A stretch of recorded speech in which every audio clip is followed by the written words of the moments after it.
नमस्कार मित्रों, मेरा नाम फूलचंद भाटिया है। Cyber mock Hindi YouTube channel में आपका हार्दिक स्वागत है। आज हम लाए हैं आरकेसीएल आरएससीआईटी स्टूडेंट के लिए असेसमेंट 12 जो कि माइक्रोसॉफ्ट एक्सेल चैप्टर है, उसके most important question and answers. इसको करने के बाद वो अपना असेसमेंट 12 करेंगे तो उनको मैक्सिमम मार्क्स आ जाएंगे, पूरे के पूरे नंबर आ जाएंगे, सभी प्रश्न इसी में से आएंगे। क्वेश्चन नंबर 1, स्क्रीन पर इमेज देखें। ये इमेज है। अक्षर की गिनती के लिए आप सी स्तंभ सी कॉलम में कौन सा सबसे उपयुक्त फॉर्मूला लगा सकते हैं। ये सीरियल नंबर है। ए और बी के अंदर नेम दिए हुए हैं और सी के अंदर टोटल कैरेक्टर दिए हुए हैं। यहां पर ये आपको बताना है कि जैसे रमिता टॉक लिखा हुआ है तो RAMIT रमिता 6 कैरेक्टर हो गया, फिर स्पेस और फिर आपके पास टॉक यानी कि 10 कैरेक्टर हो गए। लक्ष्मण चौधरी में 16 है और नरपत सिंह के अंदर 12 है। अब इन चारों फॉर्मूलों में से जो उपयुक्त है वो आपको बताना है। जैसे लेन B1 कॉलन B2 से करेंगे तो भी ये फॉर्मूला आ जाएगा, ये आपका B1 से B2 हो जाएगा और ड्रैग करेंगे तो इससे भी आंसर आ जाएगा। इजिकल टू लेन B2, इससे भी आंसर आएगा। ये सबसे उपयुक्त फॉर्मूला है वो B वाला है।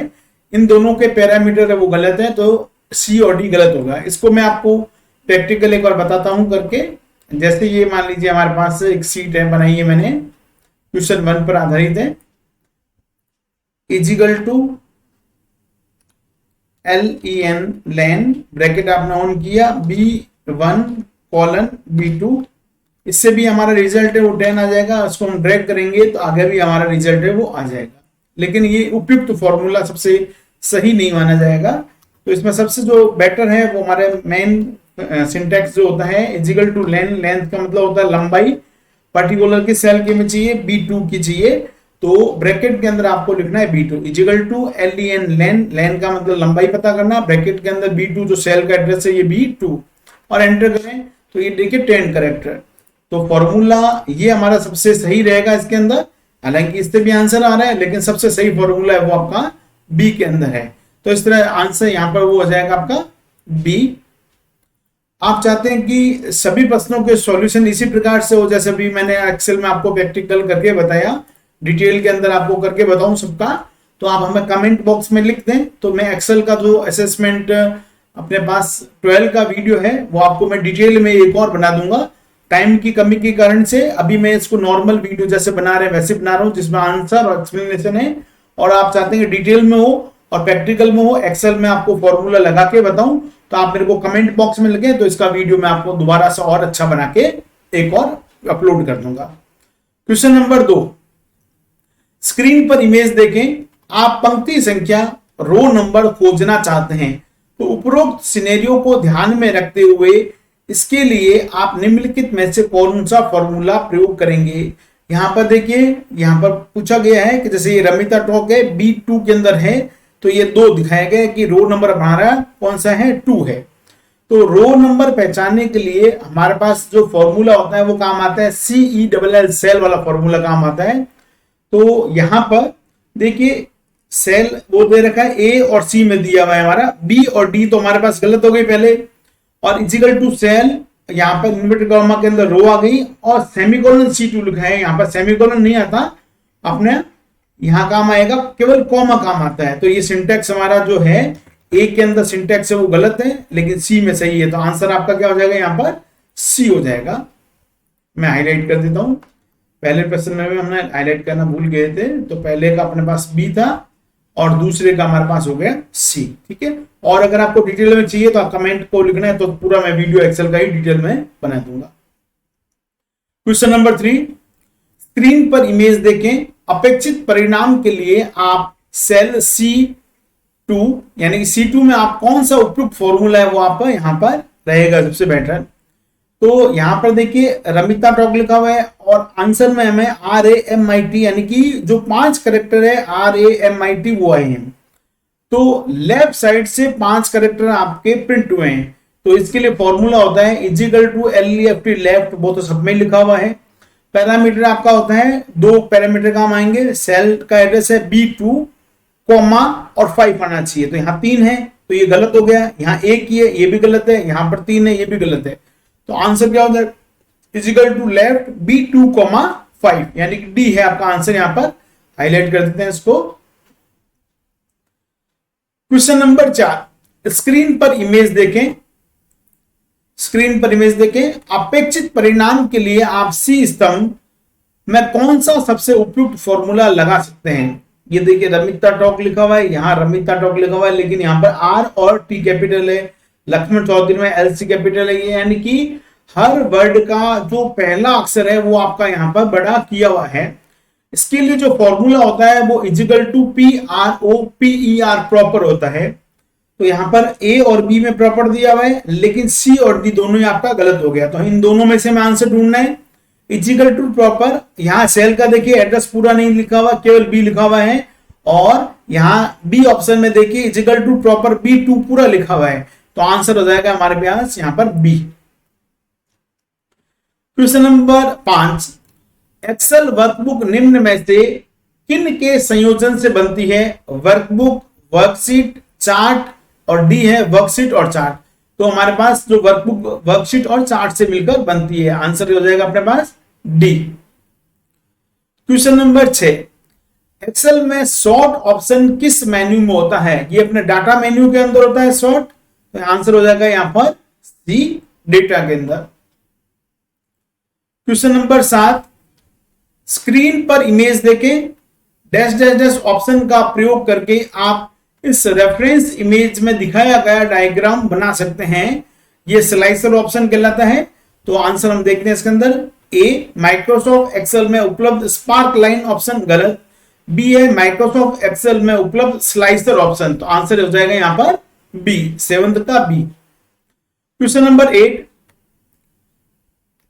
एक्सेल 2003 का एक्सटेंशन एक्सेल 2007 और एक्सेल 2008 10 फाइल का है।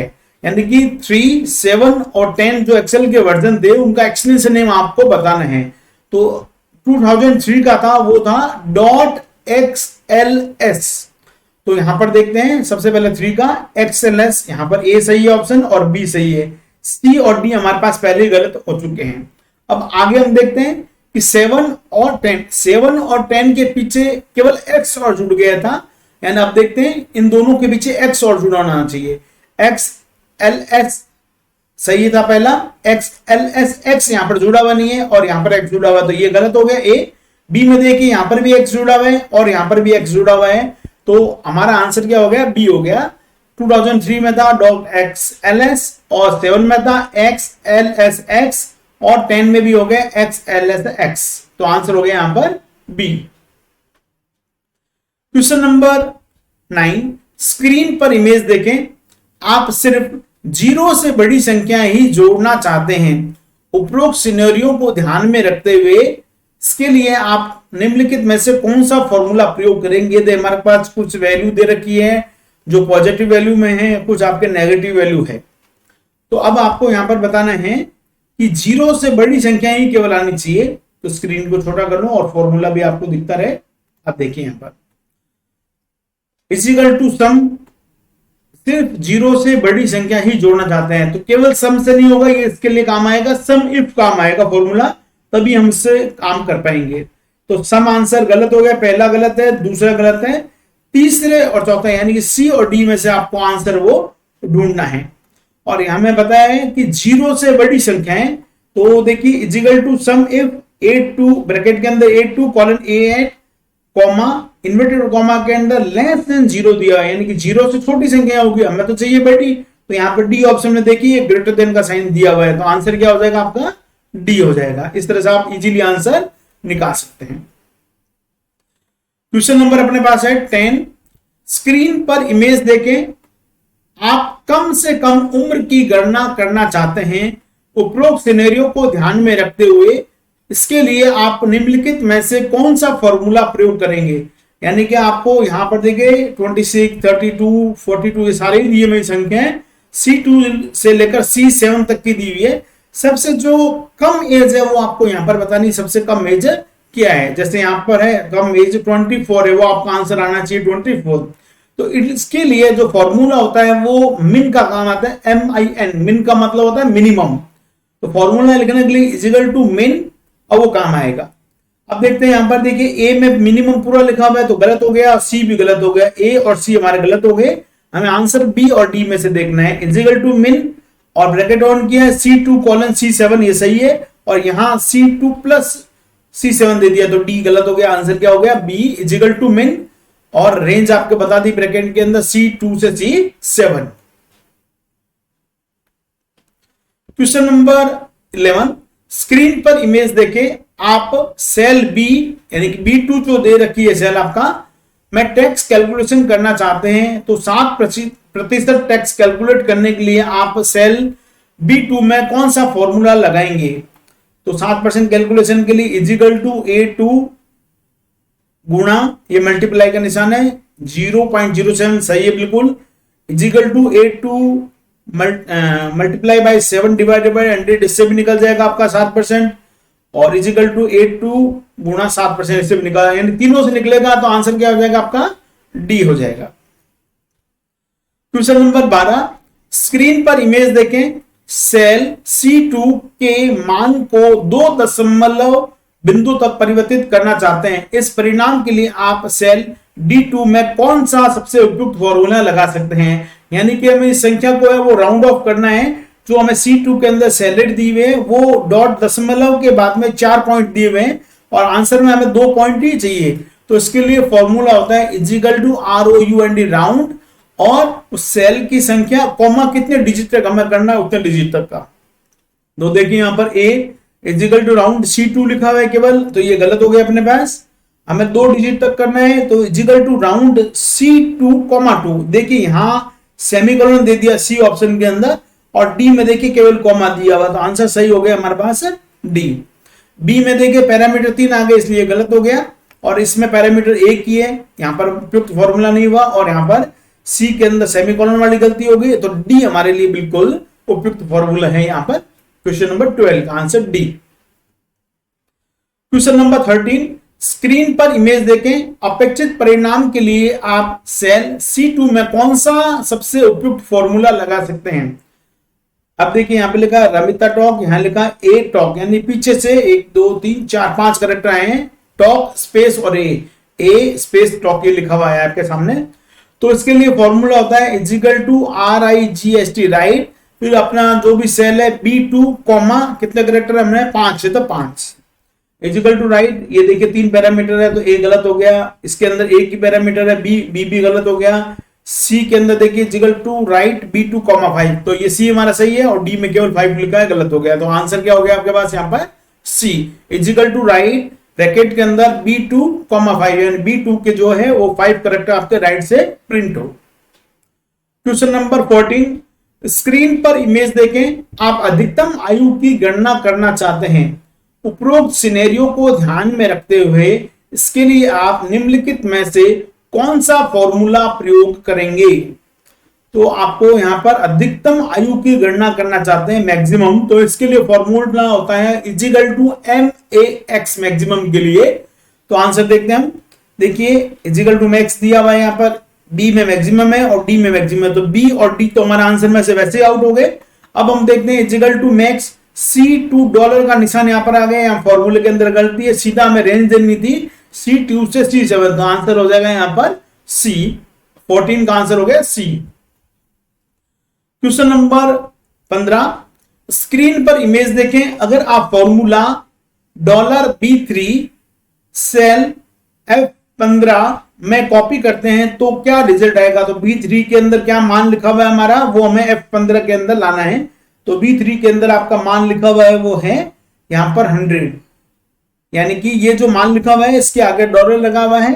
तो जो हमारे पास रेफरेंस होते हैं, जैसे रिलेटिव रेफरेंस होता है और एब्सोल्यूट होता है और मिक्स होता है, तो उस फॉर्मूले को ध्यान में रखते हुए यहां पर देखने हैं अपन B3 के अंदर 100 दिया हुआ है, और ये हम कॉपी पेस्ट यहां पर कर रहे हैं, और उसका यहां पर डॉलर कर दिया, फिक्स कर दिया V को यहां पर, और 3 की वैल्यू हमारे पास 100, यहां पर आंसर आएगा 100। अब अपन देखते हैं यहां पर आंसर है अपने पास यहां पर C आएगा 100, ठीक है। क्वेश्चन नंबर 15 का आंसर हो गया यहां पर C।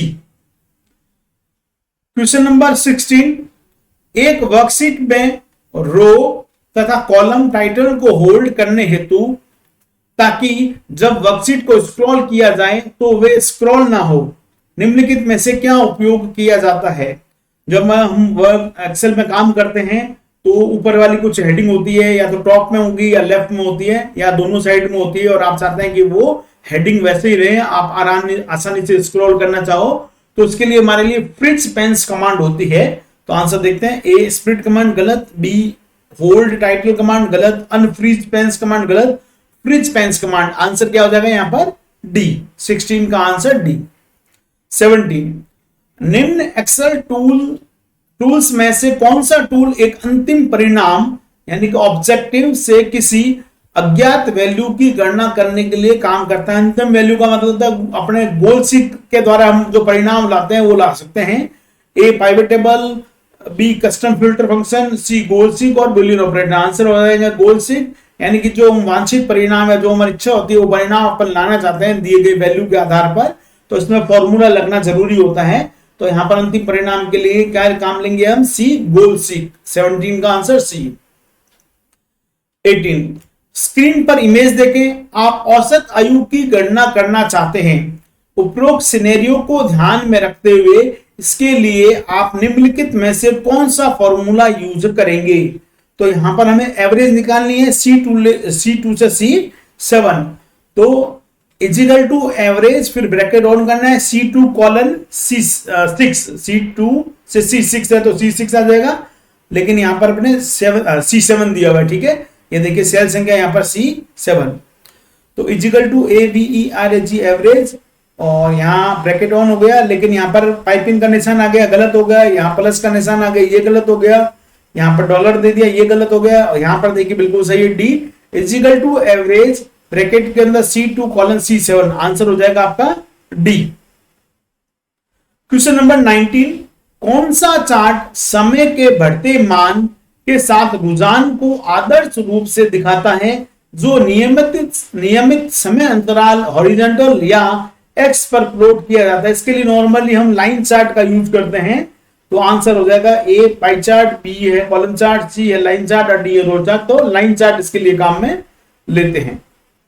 क्वेश्चन नंबर 20, स्क्रीन पर इमेज देखें, अगर आप सेल F15 यानी कि यहां आ जाते हैं F के अंदर 15, इस जगह मैं फॉर्मूला सम E3 से E14 यानी कि E3 से ये हो गया E3 से लेकर E14 तक का हम करते हैं, कॉपी करते हैं, तो क्या आएगा? इसको कॉपी करेंगे तो हमारे पास आ जाएगा यहाँ पर F3 से F14 तक की संख्या आ जाएगी। यहाँ पर रिलेटिव जो सेल रेफरेंस है वो हमारा काम करेगा, तो सेल रिजल्ट होगा सम E3 से F14 गलत, यहां आएगा आंसर अपना F3 से F14, ये भी गलत हो गया और ये भी गलत है, तीसरा भी डी। देखिए इजिकल टू सम F3 से F14, आंसर हो जाएगा यहां पर डी। यानी जैसे हम ड्रैग करेंगे, इसको कॉपी करेंगे, तो ये रिलेटिव सेल रेफरेंस काम करेगा और हमारे यहां पर ये जोड़ में फॉर्मूले में चेंज हो जाएगा। E3 से E14 है जो F3 से F14 में कन्वर्ट हो जाएगा, तो आंसर हो जाएगा आपका डी।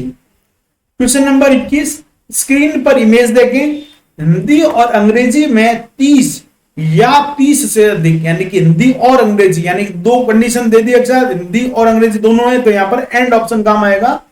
अंग्रेजी में 30 या 30 से अधिक अंक प्राप्त करने वाले छात्रों को खोजना चाहते हैं, तो उपरोक्त सिनेरियो को ध्यान में रखते हुए इसके लिए आप निम्नलिखित में से कौन सा फॉर्मूला है वो आपको यूज करना है, ये बताना है। तो यहां पर देखते हैं, ये serial number, name, Hindi, English marks है, ये रिजल्ट दिया हुआ है, तो यहां पर हिंदी और अंग्रेजी है, तो एंड फॉर्मूला आपका काम आएगा। तो बी और डी तो होगा ही नहीं क्योंकि वो और फॉर्मूला हो गया, तो ए और सी में से अपन को देखना है दोनों में से कौन सा सही है। इजिकल टू एंड ब्रैकेट में हमने लिखा C2 ग्रेटर देन 30 और D2 ग्रेटर देन 30, फॉर्मूला सही है, लेकिन यहां पर देखिए सेमीकोलन दे दिया, यहां कॉलन ये जो है केवल कॉमा आनी चाहिए, तो सी आंसर देखिए equal to and C2 greater than 30 comma D2 greater than 30, तो आंसर क्या हो जाएगा यहां पर सी। तो ये थे एक्सेल अपना असेसमेंट 12 से संबंधित महत्वपूर्ण प्रश्न। इनको करने के बाद मुख्य आप असेसमेंट 12 करेंगे तो आपके पूरे नंबर आ जाएंगे। अगर ये आप चाहते हैं कि वीडियो जो है और डिटेल में बनाऊं, जैसे ये आपको जो भी फंक्शन या फॉर्मूले जो आपके दिए हुए हैं उनको मैं प्रैक्टिकली एक्सेल की सीट में आपको करके बताऊं इस तरह से कि कौन सा फॉर्मूला कैसे लग रहा है, कैसे रिजल्ट आया, तो आप हमें ज्यादा से ज्यादा कमेंट के अंदर लिखें तो मैं आपको उसका डिटेल वीडियो भी बना दूंगा। हमारी ये वीडियो सीरीज आपको कैसी लग रही है आप हमें बताएं, और हमारे वीडियो आपको पसंद आ रहे हैं तो आप हमारे वीडियो को लाइक करें और शेयर करें तथा हमारे चैनल को सब्सक्राइब करें। वीडियो देखने के लिए आपका धन्यवाद।